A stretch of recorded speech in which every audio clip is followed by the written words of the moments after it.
This is The Big Picture, an official television report to the nation from the United States Army. Now, to show you part of the big picture, here is Sergeant Stuart Queen. The film you are about to see was produced as a troop information film, specially prepared to alert the American soldier against a hidden enemy, an enemy that can destroy morale, rob the soldier of the will to fight, and even trick him into surrendering. Enemy propaganda. Although this study of communist deception was made for a military audience, we think that you, the American public, will also find it pertinent and enlightening. In the words of an American hero, Patrick Henry, the gentlemen cry peace, peace, but there is no peace.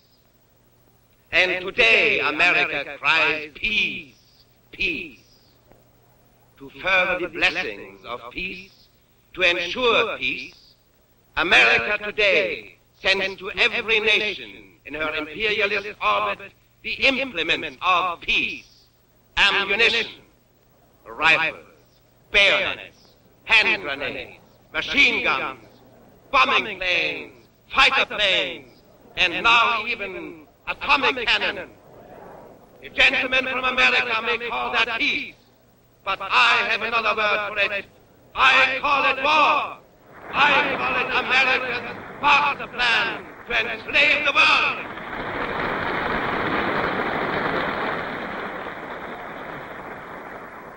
Let no one be deceived by the American-style peace.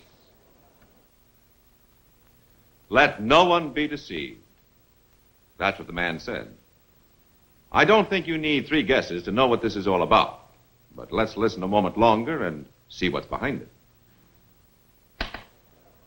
Peace is a word that sends cold shivers down the spines of American capitalists.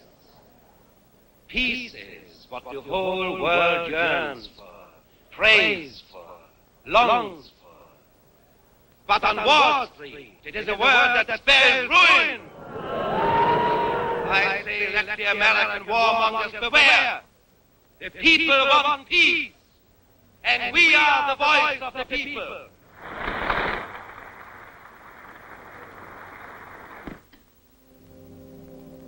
That was the voice of the Kremlin, or rather, one of its voices.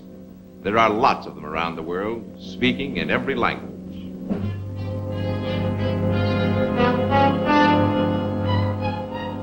This material is just another sample of what you might call the communist war without guns.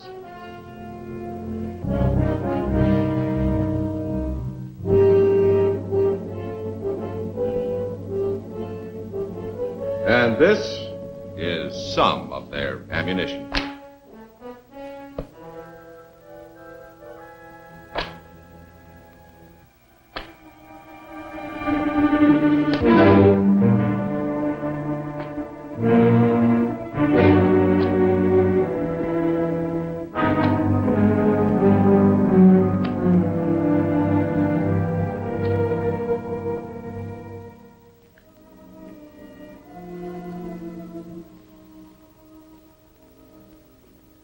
I'm Colonel Foster. I'm going to be your guide for a short tour through the maze of communist propaganda. It's a strange, shadowy world of the doctored photograph, the misquotation, the insinuation, and the lie. Now, some of this material to us is comical. Some of it is tragic. Some of it's weird. Some of it's dull. But all of it has the single purpose of digging the grave of liberty. The gravediggers of communism have been trying to set America up for the kill for years, and it makes them very angry that we don't just collapse as per schedule. Listen to this. The living conditions of the American masses, that's you, are swiftly deteriorating. Our generation is going through the final convulsions of the dying world of capitalism. That's what it says here. And if you don't believe that pamphlet, try this one. Bankrupt America may have one more war in its decaying carcass, but her young men who face nothing but brute labor, poverty, and death may refuse to fight. That's what it says here. If you're assigned to duty overseas, you may see posters like this once in a while. That's you, in case you don't recognize yourself. Of course, we get a big chuckle out of stuff like this, but the bigger the lie, the bigger the laugh. But the gravediggers aren't laughing. They're deadly serious. And in some places around the still free world, some people believe them. Like to know what they're saying about you and all American soldiers? Well, in England, the communists call you arrogant gum chewers. They tell the Japanese you're pleasure-loving, pampered juvenile delinquents. For Italian ears, the communists call you black marketeers bent on looting Europe. To the Austrians, they call you uncultured young thugs. To the Soviet-occupied countries of Eastern Europe, they say you are members of the gangster army of imperialist America. And to the people of Korea, the communists say you are cold-blooded murderers who tortured and shot and buried alive thousands of innocent civilians. Did you notice how the slander progressed? From the gum chewers to juvenile delinquent to black marketeer to thug, gangster, murderer. From you should be laughed at to you should be shot in just a few easy steps. How's your sense of humor now? I imagine that all of us gum-chewing, pampered gangster murderers know why we're being slandered. It's because America is the major obstacle that stands between the gravedigger and his intended victim. Here is target number 1 for the Reds. And who's in the bullseye?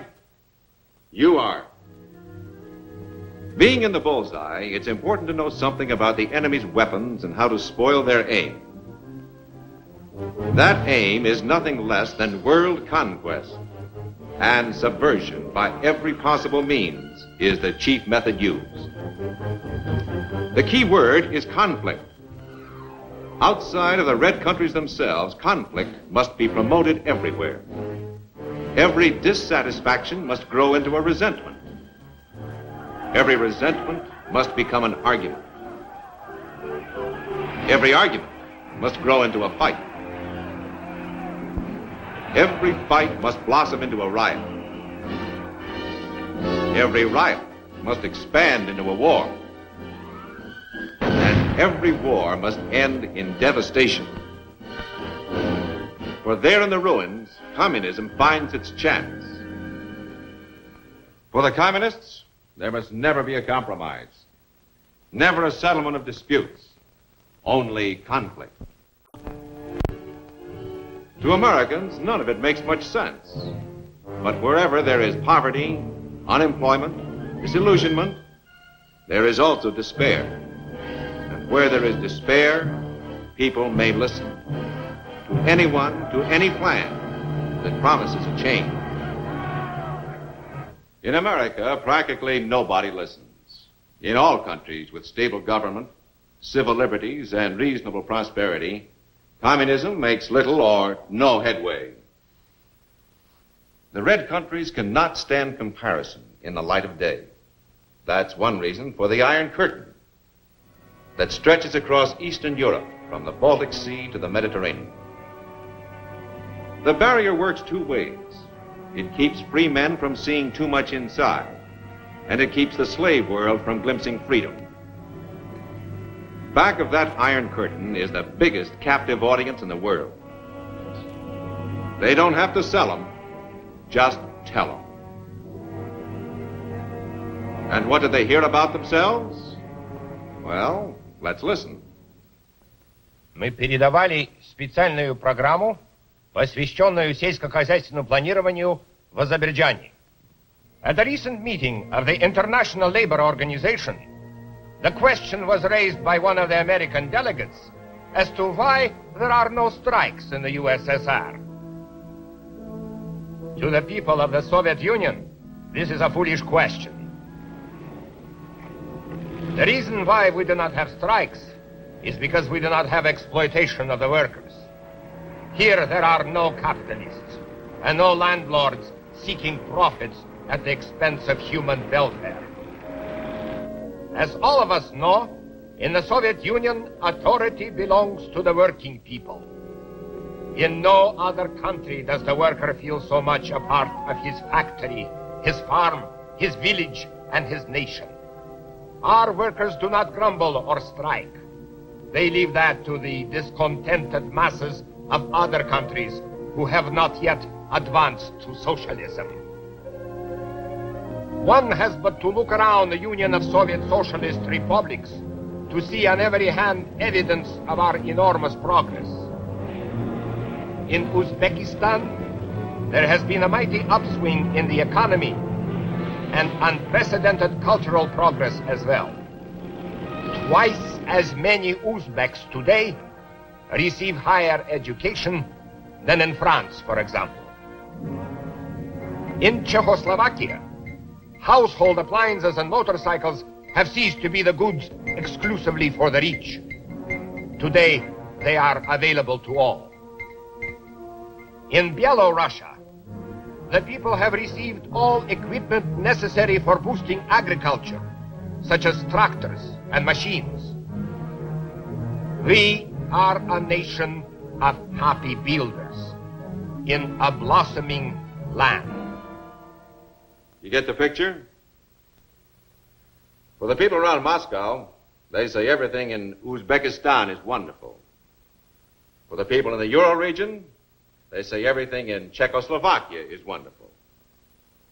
For the people in the Ukraine, Byelorussia is a blossoming land. Wherever a Soviet citizen lives, he's told life is just a bowl of cherries somewhere else in the Soviet Union, and it's up to him to work harder to catch up. As for America, the Soviet people are told that conditions here are hopeless. In their theaters, the Soviets see newsreels made up especially to show the terrible truth about us. This is America of the big capitalists. Wall Street, with its big, impressive buildings. But this is the real America, where the workers live. Since they are underpaid, they must eke out a few pennies extra by peddling fruit on the streets. Almost every day in America, you will see police and goon squads attacking the workers who try to strike. But for the wealthy class, there is not a care in the world. Did you recognize those old newsreel scenes? You know how typical they are of America. As for the Soviet soldier, he is also a prime target for the Kremlin propagandists. The Soviet soldier's head may be full of propaganda, and his ears may be ringing with lies, but he's still a soldier, and a tough one. In all his life, he will never hear the truth about the other side. I said a moment ago that we're slandered by the Reds everywhere in the world, and we are. But every once in a while, the Kremlin changes the script. In the last 40 years, Russia's official attitude toward us has changed from friendship to hatred, back to friendship, and back to hatred again, no less than 8 times. It all depends on the party line. In the crazy world of communism, today's friend is tomorrow's enemy. Today's hero is tomorrow's traitor. Lavrenti Beria, chief of the Soviet secret police, hero of the people, shot as a traitor. Today's hero is tomorrow's traitor. Rudolf Slansky, leader of the Czechoslovakian Reds, hero of the people, hanged as a traitor. Laszlo Reich, leader of the Hungarian Reds, hero of the people, hanged as a traitor, and then found innocent, cleared of all charges, but too late. And here is the hero of heroes, genius, the benevolent father of all the Russians, who has been declared the greatest traitor of them all. The psychopathic murderer, after being hailed as a godlike leader for 30 years. It all depends on the party line, whether the Russian bear kills or caresses, scowls or smiles. And when the Reds start calling us their best friends, look out. That's what they said to us in some of their broadcasts over in Korea, and in these leaflets they drop behind our lines. All of a sudden, they're our buddies. Dear conscientious friends, American officers, sergeants, and soldiers, the great desire of the Korean and Chinese People's Army is for justice and national independence. Are you really fighting for freedom? Do you not realize by now that you have been sent by the Wall Street merchants to crush Korea's attempt to gain independence? You cannot beat 500 million Chinese and Koreans. Our brave and heroic soldiers will never surrender. Don't let your capitalist leaders deceive you. Don't fight their aggressive war. Let all foreign troops withdraw from Korea. Go home and live in peace. Well, every GI in Korea wanted nothing more than to go home and live in peace. If only the communists would do the same thing. But they didn't, of course, until we fought them to a standstill. Now let me introduce you to another communist.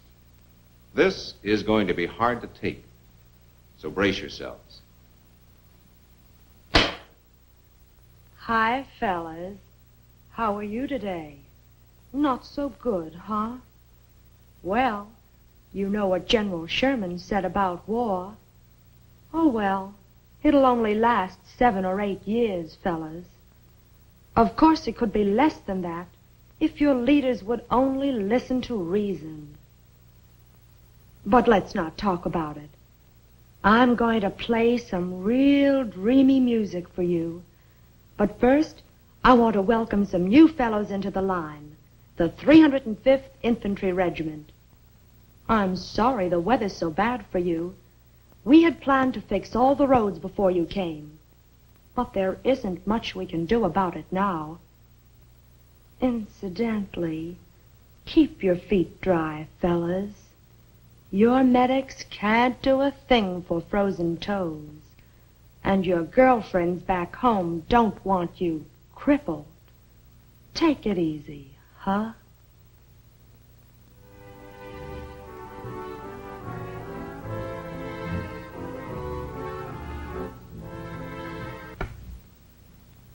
That's the way Soul City Sue entertained us in Korea. Nice music and a soft, sympathetic voice, selling discouragement and defeat. Digging graves, as all communists do, but lining them with velvet. But the men who heard that radio arn of charm were sometimes interrupted, and very rudely, too, like this.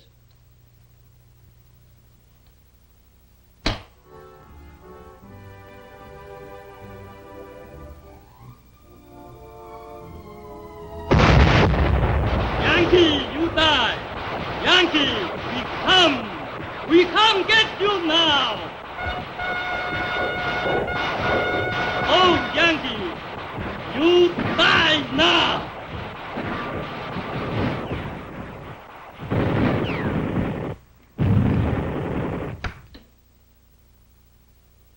That's the way it went in Korea sometimes. First, the gentle voice, then the loudspeaker. They were interchangeable weapons in the communist war of words. Propaganda from the enemy in a combat zone like Korea is one thing. Propaganda in a peaceful country is something else. Most of you who will be stationed overseas will run into the second kind. At first, you may not notice that the gravediggers are as busy as ever, slandering us, trying to separate us from our allies. You'll go about your business for a long time, maybe, and then turn a corner one day and see it splashed across a fence or a wall. or maybe on an ordinary street or square. Suddenly, you'll come across the party insignia on a doorway, and it'll remind you that the gravediggers are around. Or maybe you'll stop to look at a poster in some European town. You probably can't read the language, but the picture is plain enough. A while ago, I mentioned the importance of knowing the enemy's weapons and how to spoil their aim. Through your behavior and your friendly attitude, you can make a personal contribution toward combating communist accusations of gangsterism and gum-chewing arrogance.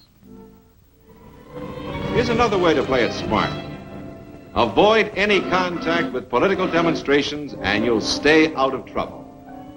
The communists are good at making propaganda in a big, noisy way.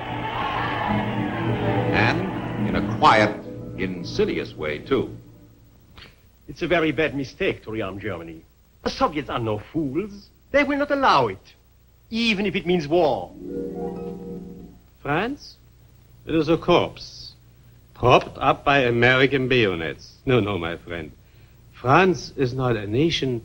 It is a staging area for Americans when they are ready to attack the Soviet Union. I do not say the Americans are bad, only mistaken. Where is this Soviet threat they talk about? Stalin is dead. The Soviets want only peace. So why don't the Americans go home? Well, if you hear enough of this kind of gossip planted by the communists, enough phony rumors of America's secret plans to launch a war, enough big lies, little lies, and medium-sized lies, maybe you'll begin to believe some of it. Maybe you'll begin to wonder if there isn't some truth in it. Maybe nobody really likes us. Maybe the world really thinks we're imperialistic warmongers. Maybe. Well, that's what the gravediggers want you to think. Because if you do, you're halfway in the bag. The fact is that every free nation in the world looks to America as the bulwark of liberty. The fact is, behind the Iron Curtain are millions of people to whom the voice of America is the only voice of hope in a world of darkness. The fact is, in the exchange of war prisoners after Korea, 27,000 one-time communists refused to go home after one glimpse of freedom. The fact is that all along the Austrian border, the Czech border, the East German border, every day, every hour, people are slipping across, swimming across, crashing across to freedom, telling their pitiful stories in the refugee centers, asking only that they be allowed to stay on our side of the Iron Curtain. Their stories are all different, and yet always the same. If you heard 1,000 or 2 of these stories, they'd begin to get monotonous. You'd think, isn't there an end to this? No. There is no end. Not until communism ends, under the weight of its own evils and its own lies. Well, now you've seen a fair sample of enemy propaganda. Leaflets, magazines, broadcasts, posters, street demonstrations, rumors, agitation. They spend millions, but the funny thing is they don't get a dime's worth of good where people recognize the truth. It's as simple as that. If you know propaganda for what it is, you are protected from its lies. Not only that, you can take measures against it by giving the lie to the enemy at every turn. How? By realizing a simple fact, that in foreign eyes, you and your uniform are the image of America, and by conducting yourself accordingly. You're in the bullseye of the communists' target number 1. And yet, our cause and our country can never be defeated unless we ourselves fail to uphold it. And that can never be as long as we act like Americans. And remember these words: I will never forget that I am an American fighting man, responsible for my actions and dedicated to the principles which made my country free. I will trust in my God and in the United States of America.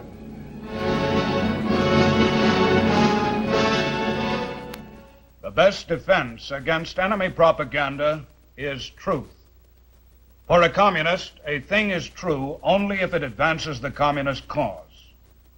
It is false if it does not. The soldier who understands how enemy propaganda works is forewarned and forearmed. In this knowledge lies his strength. Now, this is Sergeant Stuart Queen, inviting you to be with us again next week for another look at your Army in action on The Big Picture. The Big Picture is a weekly television report to the nation on the activities of the Army at home and overseas. Produced by the Army Pictorial Center, presented by the United States Army in cooperation with this station. You too can be an important part of the big picture. You can proudly serve with the best equipped, the best trained, the best fighting team in the world today, the United States Army.